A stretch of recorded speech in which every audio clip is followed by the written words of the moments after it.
Yo, what's going on, man? Today is March the 18th, 2024. It's your boy Chris, and this is the ChrisBeCappinn NBA show. Where I am live on Twitter. I think I am. Well, I know I'm live on YouTube. I think I'm live on Twitter as well. I think I set it up to be that way. Coming off a 1 and 2 day. Sundays are weird. We didn't go too super heavy, but did lose about a half a unit yesterday. We just gonna jump right into it. It's a bunch of games on the board for today. Not a whole lot that I'm actually loving today, but we'll jump right into it, man. Hit the like button for me if you can as you join. 1 and 2 day. Orlando team total over 114.5 was a loser. Man, I don't really want to talk too much about the recap, but I did watch this game. Orlando shot 30% from the 3-point line against a Toronto team that was just really giving it up. They also shot 70% from the free throw line, and we needed a bucket. All we needed was a bucket to get over this team total. If I could play it over, I definitely think it was the right side and I'd play it again. Orlando's offense just really struggled against a very lackluster Toronto defense. Hopped in on Phoenix and Milwaukee live at halftime, and just thinking that, Phoenix would show some pride and come out and play a little bit of defense in the second half after giving up 80 in the first half. Nah, they give up 60 in the second half too. Milwaukee flies over the total. Under the 253.5 was a loser. Smaller bet as well. And then San Antonio money line was the only winner that we had. So looking to move forward today, man, I gotta get back right. The last couple of days have been losing days for myself. So always gonna be transparent, honest about it, but got to get back to the winning ways. And it's, you're bound to have some dips throughout the season. So getting straight into it for today, man. First game up, we got Cavs and Pacers. I'm not sure what to do with this game. You do get Cleveland coming off the blowout loss, which is why I didn't want to take the Pacers in this game. They were laying 5 points on Saturday against the Houston Rockets, and they get smoked in that game. Donovan Mitchell played in that game, of course. It was the second game back. He took a hard elbow to the face from Tristan Thompson and left the game, but did come back after the game. He talks about how he'd probably take the next game off, and then, of course, he was ruled out yesterday. They'll also be without Strus in this game. Max Strus is not going to participate, and Dean Wade is listed as doubtful as well. And the one thing I've kind of noticed about this Cleveland team is Cleveland's defense is not as good. For some reason, Donovan Mitchell, I don't think about him as a great defender. Their defensive numbers without Donovan Mitchell on the floor, without Max Strus on the floor, and without Dean Wade on the floor, they're pretty bad. And you saw Houston was able to kind of take advantage of that as well. 7.5 seems like a big number because you're asking the Pacers to win this game by 3 possessions. I don't know if I don't view the Pacers as a team that's going to blow anybody out with their, just by getting stopped. So I'm not huge into laying points with the Pacers. But I think that's the way I would look in this game. This is the final game of a 3-game road trip for Cleveland. Coming off, like I said, they were 5-point favorites in Houston, got smoked in that game. Only 1 day's rest, and they do host Miami on Wednesday. This is a double revenge spot for them as well. They lost both games. I think it was like the first week and a half to the Indiana Pacers. One of those was a tournament play-in game, in-season tournament game that they lost as well. So I think you get the best version of Cleveland just because they got smoked last. I know Coach J.B. Bickerstaff was frustrated because that was his homecoming. He went back to Houston where he coached for some time, but not a game I'm super interested in betting. Maybe I'll look a little bit deeper, but I'll probably end up staying off this one. The Pacers' last game of a 3-game homestand, they, of course, got 1 day's rest. They smoked the Brooklyn Nets, but they did start a little slow in that game. And then they lost to the Bulls before that, of course. So, like I said, not a game I'm super interested in betting. Maybe a lean towards, maybe a live betting game here in this one is how I'm kind of feeling about this one. But not anything that I played. Keeping it pushing here. Next game we have Detroit and Detroit Pistons and the Boston Celtics. Another game that you kind of got to wait for the injury report on. Detroit played yesterday. They lost on a game winner to Bam Adebayo when they were at home. And the Celtics played in D.C. yesterday and absolutely beat the brakes off for the Washington Wizards. They were up by 30 at halftime. Sam Hauser, I think, did go down in that game. Jaylen Brown also didn't play yesterday. Derek White also didn't play yesterday. All of those guys listed as questionable. You got to check the status of Porzingis. He hasn't played in the last couple games, so his status is to be determined. Detroit, Asir Thompson didn't play yesterday. Quentin Grimes didn't play yesterday. So second leg of a back-to-back for both teams. It's a third game in 4 nights for Detroit in their first road game after 6 straight home games. They've been competitive in this spot against Boston. They almost beat Boston earlier this season in Boston, but Boston they do dominate the head-to-head matchup. They've won 7 straight. They've covered 4 of the last 5 spreads as well. This is a big number. But Boston kind of clicking on all cylinders right now. So I'm not looking to fade them. Maybe first half, it continues to cash. It cashed yesterday. They're the best first half team I think we've seen probably in the last 5 or 6 years, honestly. This team is just rolling in the first half. But definitely want to check the status of the injury report there. I'm interested to see if K's going to play in the second leg of a back-to-back just because he was questionable with the injury management. I think this line opened at 15, and you see money. People were like, I don't care. I'm just taking Boston, and it's up to 16 now. So maybe first half, not anything that I'm interested in betting here either, though, especially with, Boston feels like they haven't really let up off the gas. And they could. Eventually, it feels like they probably will let up off the gas here eventually. And it could be to this Detroit team after smoking Washington yesterday. So next game up, going through these pretty quickly, we got the Miami Heat. They will be in Philly today. They are also on the second leg of a back-to-back. And this was the game that intrigued me the most yesterday. So you get a Miami team on the second leg of a back-to-back. They went to Detroit, of course, and won yesterday by 3 on a BAM game winner. And then they won on Friday. They smoked the Detroit Pistons on Friday in Detroit. So third straight road game for them. And you get a Philly team that is a tad bit rested. They had the game against Charlotte on Saturday. They won that game. I think they covered the spread. I think they were laying 10, and they won that game by 11. So Philly, home favorites. This line was actually 4.5 yesterday. And like I said, this is the one that jumped out to me the most because I'm not laying points with the Philadelphia 76ers here. And the only play that I did make so far today was this Philadelphia team total to go under. I got the number last night at 108.5. And simply put, man, Miami, you just keep riding them to go under. And you keep just playing on how strong their defense is, specifically on the road, in my opinion. Miami's 5-3 straight up, 6-2 against the spread on the road after the All-Star break. And they're 6-1 to the under when they're unrested on the road this season. They're only giving up about 104.7 points per contest. They've held all 8 of their opponents under their team total since the All-Star break. So whether they're on the first leg of a back-to-back, second leg of a back-to-back, not even on a back-to-back at all, this Miami defense continues to show up. And we saw it. They just held Detroit under their team total twice. Philly's offense is not good. But staying on the Miami side, they also 2-0 to the under after the All-Star break when they're playing unrested as well. They gave up 96 points to Portland and 107 to OKC in OKC as well. 7th best defensive efficiency team and 13th in opponent effective field goal percentage since the All-Star break. You look at Philly, they ranked just 26 in points scored per 100 possessions since the All-Star break, dead last in effective field goal percentage.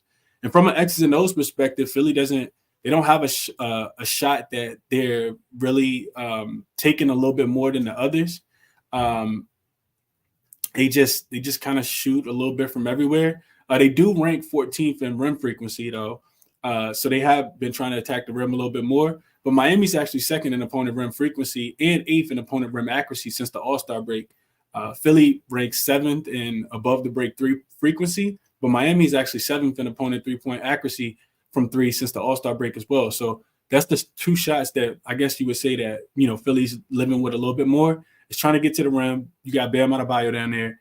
And then, of course, trying to shoot the above the break 3. And Miami's 3-point defense is actually picked up. Like I said, 7th best rated over the last about 12, 13 games since the All-Star break. And then from a more X's and O's, so since the All-Star break, Miami's actually attempting the 5th most corner threes, and Philly's actually allowing the 3rd highest percentage from the corner 3 during that time frame, about almost 44%. So I feel like it's a winnable game for Miami. I wanted to jump on the 4.5, but the number kind of got away from me. I see it come down to 4, then I see it come down to 3.5. Now it's all the way down to 2.5. I do think it's the right side. I think Miami can win this game, but I chose to play the Philadelphia team total under instead. Like I said, I got it at 108.5, minus 120 on DraftKings last night. And I think it's down to 107.5, 106.5, but I would still play it there as well. I think it's going to be a defensive game where both teams struggle to score. You do want to wait if you're Miami. If you want the Miami, people aren't waiting, but Jimmy Butler didn't play yesterday. I think Jovic also got ruled out. Both of those guys probably going to be listed as probable. I think Spoelstra said that Jimmy would be day-to-day, so he hasn't been ruled out for this game.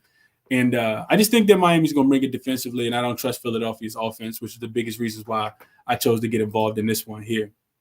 Next game up, we got the Portland Trailblazers. They will be in Chicago today, getting 8 points. And this was an interesting one to me because I know Portland hasn't been great. This team, they are 6-3-1 against the spread in their last 10 games. They got smoked on Saturday night in New Orleans. And you get a Chicago team that just beat up on the Washington Wizards pretty bad. They beat them by almost 30. But Portland, so you got Jeremy Grant listed as doubtful, Matisse Thybulle questionable, of course Brogdon and Shaedon Sharpe continue to remain out. But I couldn't quite get to this one because I'm not sure if I feel like Portland can match up with Chicago a little bit better than they have recently. Chicago has won 4 straight in the head-to-head matchup, and they've covered all 4 spreads as well. But Chicago still got Kobe White listed as doubtful, and Caruso listed as questionable. And we know that they can struggle to score. So I think, if anything, you probably look towards the under. The Blazers still got Ayton, still got Anthony Simons. I'm not really afraid of their offense, the Blazers' offense.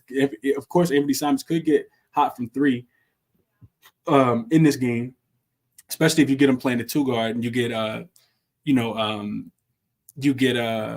what's his name, Scoot Henderson, at the point guard position. But I couldn't quite get there. I think laying 8. This number opened at 6.5. I think I couldn't quite get there laying 8 points with the Bulls, not knowing the status of Kobe White in this game. And I don't think Jeremy Grant's going to play. I think Banton had a very, very good game. He continues to have really good games for this Portland team. So they're kind of putting the key, giving him the keys to the offense. Him, Anthony Simons and DeAndre Ayton. And those guys could continue to have, big games. I think 8 is a tad bit too much to lay with Chicago. So I couldn't quite get there. This is a 3rd straight home game for Chicago. They don't play again until Thursday in Houston. So got some time off after this one as well. But the status of Kobe White, I think, means something because I know Ayo Dosunmu had a career night the other day against the Washington Wizards, but that's the Wizards. And I think this could be a little bit too much of a number to lay with the Bulls here. So I chose to stay away from this game as well. Next game up, I think we got 2 or 3 more. Timberwolves and the Jazz. Really, really bad spot here for the Timberwolves, which is why this line actually moved to 8, and then you see it come back down to 7.5. It's crazy to think that people are betting on the Jazz, but that's the only way I would look in this game also. And I'm not betting it. I can't put my money on the Jazz. It was hard enough watching the San Antonio Spurs yesterday with my money on them winning in overtime last night.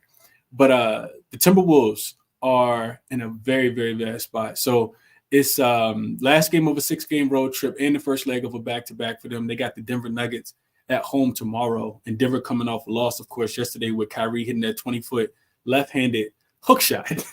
Shout out to Ramadan Kyrie, man. And then they got Cleveland and Golden State as well, this Minnesota Timberwolves team. Monte Morris listed as questionable, Kyle Anderson, Rudy Gobert, all those guys listed as questionable. No Karl Anthony Towns, of course.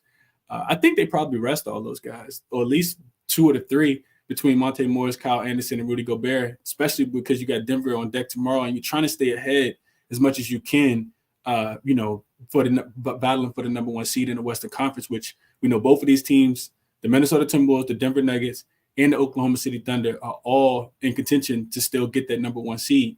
For Utah, Lauri Markkanen actually upgraded to questionable. He has not played, I think, over the last 4 or 5 games. You also get Utah 4th straight home game. They do play in OKC on Wednesday. And, of course, these 2 teams just played. Timberwolves, made light work of the Utah Jazz. The Utah Jazz are really that bad as well. I think Jordan Clarkson is – you want to check the status of Clarkson. I feel like I saw him still listed as out. If he's out, that's even fewer points that Utah is going to be able to score, in my opinion. But you can't – I don't think this is a Timberwolves spot here. Minnesota had won the last 4 games in a row, and they've covered 3 of the last 4 spreads between the head-to-head matchups between these 2 teams. So Utah, I feel like it could potentially keep this one close just because I don't think the Timberwolves are going to be locked in on this game. They're a young, immature team, and these are words from Chris Finch. Young, immature team, that's probably going to be looking ahead towards that big matchup against the Denver Nuggets. Remember, Denver put them out of the playoffs last year as well in the first round. So it's crazy to think, but Jazz would be the only way that I play this one, but definitely not a game I'm interested in betting. I got a lot of things I'd rather do with my money than put it on the Utah Jazz. Next game up, Memphis Grizzlies and the Sacramento Kings. This is a game I didn't dive too deep into. I will tell you guys that Memphis did get Desmond Bane back, and they covered as home dogs. They were getting, I think, they were getting 10 points, 11 points in that game against OKC on Saturday night. So you get them off 1 day's rest here. Luke Kennard does remain out. Vince Williams Jr. listed as doubtful. Desmond Bane and Jerry Jackson Jr. are not on the injury report for this one. And you got Memphis catching, almost double digits on the road here. For Sacramento, Vasinkov will still be out. Trey Lyles will still remain out as well. This is a 6th straight home game for them. They play in Toronto on Wednesday, so they'll start a little road trip on Wednesday. But You do get them in a. I think maybe you don't want to lay points with Sacramento at home. That's the first and foremost thing. But Sacramento has been playing a little bit better basketball. I talked about this yesterday on the show. But the Knicks, the Knicks absolutely came in there and played bully ball. I mean, they were fouling left and right. Looking at Sabonis, Fox, Malik Monk, none of those guys could get calls. So I think Sacramento will be a little bit motivated. Do I want to lay 9.5 with them in this spot? I don't. Will Memphis come out with a spirited effort, having Desmond Bane back and Jared Jackson Jr.? Probably so. So I think, even still, I think Memphis probably catching a few too many points. I think they can keep this one within the double digits, but it's not a game that I'm super interested in betting either. I don't like laying points with Sacramento, but I do feel like it's a Sacramento spot just because, like I said, they were playing hard. It wasn't a lack of effort in that game on Saturday. They just couldn't get a foul call and only scored. They held under 100 points in that game. So Memphis plays slow, of course. Their offense will be a little bit better with Desmond Bane and Jared Jackson Jr. in if both of those guys do play today. Maybe a look towards the over. I don't know how to play this game, if I'm being honest with you guys, but just some thoughts. Sacramento has won 3 straight and 4 of the last 5 in both of the games that occurred early this season as well. Typically a spot I don't like to really play on too much just because I feel like the team that's won the swept the season so far, those are the teams that overlook the opponent that's coming in, and the opponent's like, yo, we've lost the last couple games. We really need to get a win here. So I think I would lean toward, you know what? I'm not even giving you guys a recommendation. A game that I do want to get involved in, but I'm not involved in yet, is this Golden State Warriors game. The Warriors will be at home. This number opened at 4. It's up to 4.5. Total come down. I think it opened at 213, down to 212.5. I think it saw some 211s as well, but 212.5 seems to be the consensus. So you got a Knicks team, third straight road game of a 4-game road trip. They're coming off the win as a dog against Sacramento. They finish out the road trip in Denver on Thursday, and they're on a 3-game winning streak here as well. You got OG Anunoby listed as questionable. If people have been watching the games, I watched the Sacramento game closely. OG's not quite himself, specifically on the offensive end. He's really struggling. He shot 0 for 7 from the 3-point line, and there were reports that came out before the game that he couldn't really lift his arm above his head. So I was surprised to kind of see him, go out there and play, but he did. And, didn't necessarily play great on the offensive end, but the Knicks are the number 1 defensive rated team over the last 5 games, and I think 10 games as well. So I understand money coming in on the injury, for them on the on the under in this spot. Then you look at the Golden State side. First and foremost, I think it's important to note they have a clean injury report. Nobody's listed on the injury report as well. It's the first game back home after a 3-game road trip. They're coming off the win as a dog against the Lakers. And they host Memphis on Wednesday, so no look ahead spot here. Golden State continues to need every single win that they can absolutely get. So I do think, that looking at them, is probably the right side in this game. I honestly don't think that OG is going to play. We can see how it goes, but I don't think he's going to play. Revenge spot for the Knicks here. Golden State did go into MSG and win 110-99 back on February 29th. So maybe that comes into play. I actually think that the only vulnerable spot for the Knicks, in my opinion, is their ability to not be able to guard the 3-point line. The above the break 3 should be there for the Golden State Warriors, which makes me think that Steph should have a pretty big game here. New York does a really good job of limiting points in the paint. Golden State doesn't really like to attack the paint. Unless it's Jonathan Kuminga or you get Draymond in the pick and roll where he's throwing a oop. They don't really like to attack the paint. They like to shoot a bunch of threes, and that's the weakness of this New York Knicks defense, if they ever had one, is that their inability to be able to defend a 3-point line. So I think Golden State has the advantage there. They haven't been great at home. We know that they typically play better on the road, a la the game against the Lakers, even though I don't think that they were going to win that game against the Lakers if Anthony Davis didn't get hurt. But that's a different story for a different day. I don't know, man. I think that this is a Golden State spot. I think that they need every win. Of course, that win against the Lakers was big for them in the standings, trying to get out of that play-in tournament spot, especially with the Phoenix Suns losing yesterday in Milwaukee. So this kind of feels like a Golden State spot. I think I agree with the money coming in here. And if the Knicks don't have OG Anunoby, I think I trust the Warriors defense a little bit more. The problem is the big question here is, do the Warriors get manhandled?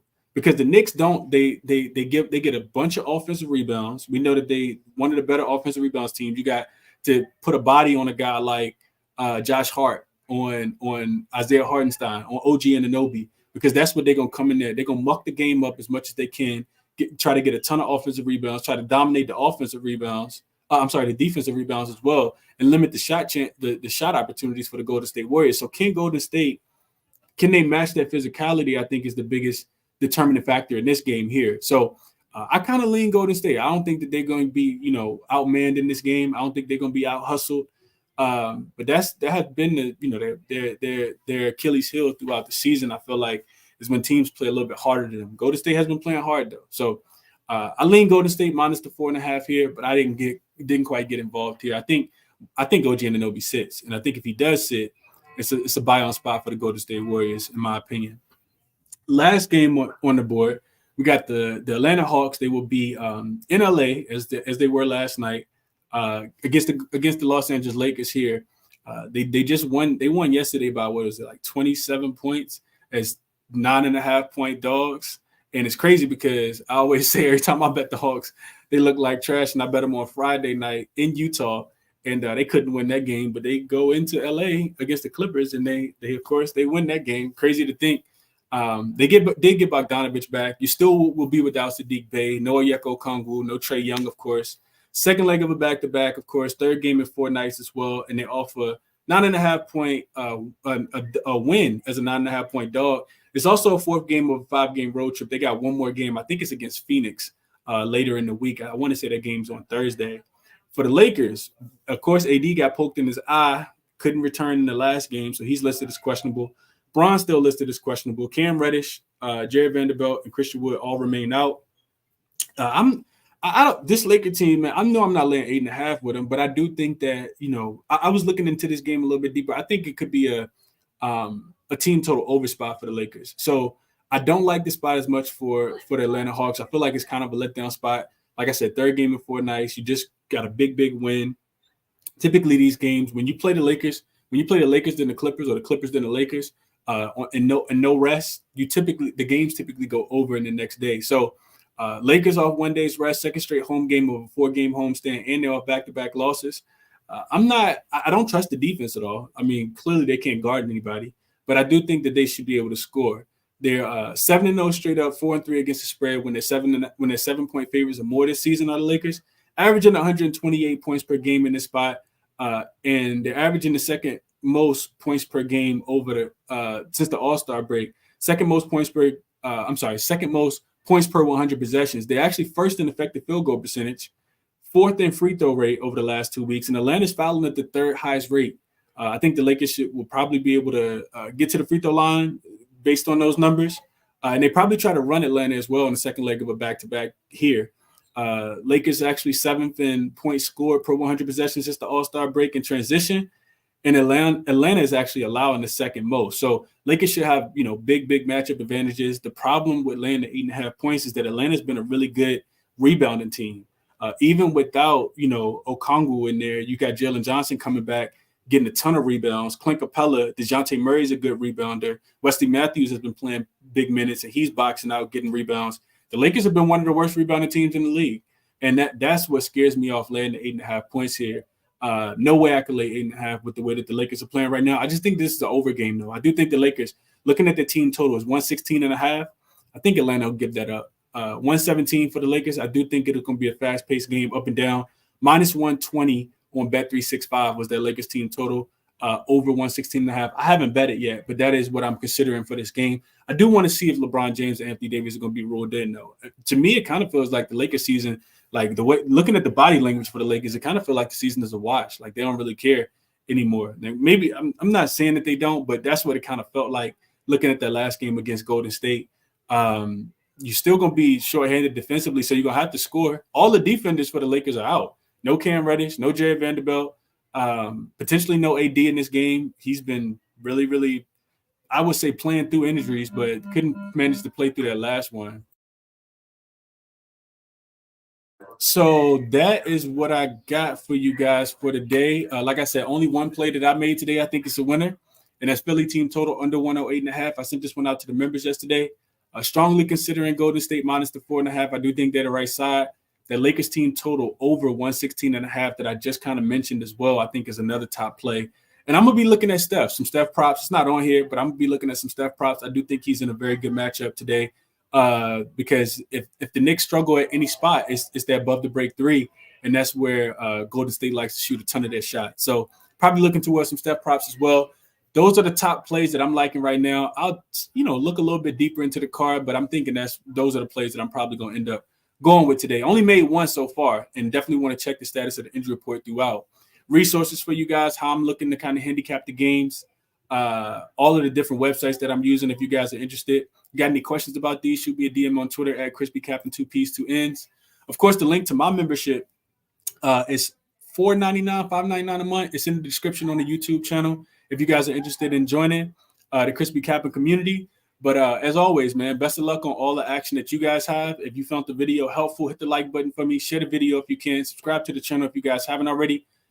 Be back at 5 p.m. Eastern time to go through the rest of the games that we have. Well, just to kind of go through, once we get the injury report kind of situated and, maybe make another play or two. But that's what I got for you guys, man. Best of luck. I'll catch the comments offline and respond to them. Y'all have a great day. I'll talk to you guys later, man. I'm out.